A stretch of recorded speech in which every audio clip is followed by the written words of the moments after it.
بسم اللہ الرحمن الرحیم۔ اللہ کے رسول صلی اللہ علیہ وسلم نے فرمایا، میرے صحابہ بتاؤ مفلس کون ہے؟ جواب دیا کہ مفلس وہ ہوتا ہے جس کے پاس درم و دینار نہ ہو۔ رسول اکرم صلی اللہ علیہ وسلم نے فرمایا، جس کے پاس درم و دینار نہ ہو یہ مفلس نہیں۔ مفلس وہ ہے من یأتی یوم القیامت بصلاۃ وصیام وصدقۃ، ایسا نمازی، روزے دار، صدقہ کرنے والا، یہ مفلس ہے۔ زکوٰۃ دینے والا لیکن 5 گناہ کرتا ہے، نمازی بھی ہے، روزے دار بھی ہے، زکوٰۃ بھی دیتا ہے، لیکن 5 گناہ کون سے کیے؟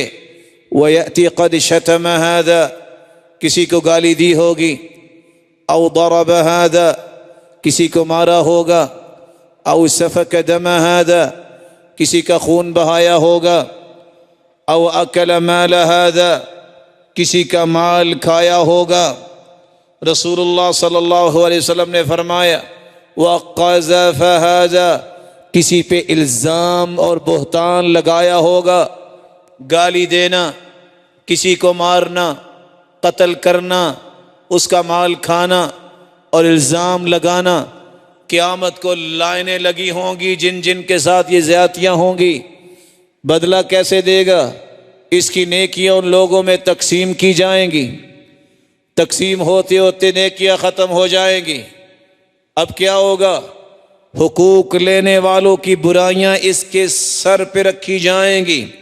فَطُرِحَ عَلَيْهِ ثُمَّ طُرِحَ فِي النَّارِ، جامع ترمذی کی روایت ہے، وہ اس کے سر پہ ڈال کے اسے جہنم میں دھکیل دیا جائے گا۔ وہ نمازیں اور روزے اور زکوٰتیں کہاں گئیں؟ وہ ساری نیکیاں اسے دینی پڑیں گی۔ سوچئے اگر آپ روزانہ کی 1 گالی دیتے ہیں تو 40 سال میں آپ نے کتنی گالیاں دی؟ اگر روزانہ کے آپ 1 سے 2 لوگوں پہ الزام لگاتے ہیں، کتنے لوگ جو ہیں جن کے بارے میں تم نے الزام لگایا، اور قیامت کو کتنے لوگ آئیں گے؟ کسی کا 1 روپیہ ہی اگر تم روزانہ کھاتے ہو حرام چلاکی سے، 40 سال میں کتنے پیسے ہوں گے؟ کیسے دو گے؟